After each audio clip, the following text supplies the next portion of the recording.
Assalomu alaykum hurmatli kuzatuvchilar, Payttuq tumaniga kelganmiz. Eshikdan kirishimizga o'ng qo'l tomonga eni 1,5 metr, bo'yi 276 joyimizga dekorativniy yangi dizayndagi oynamizdan o'rnatib berganmiz.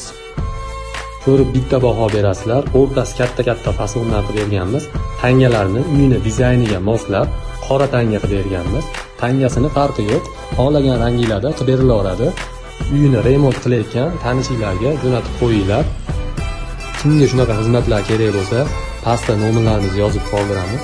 Bemalol aloqaga chiqinglar.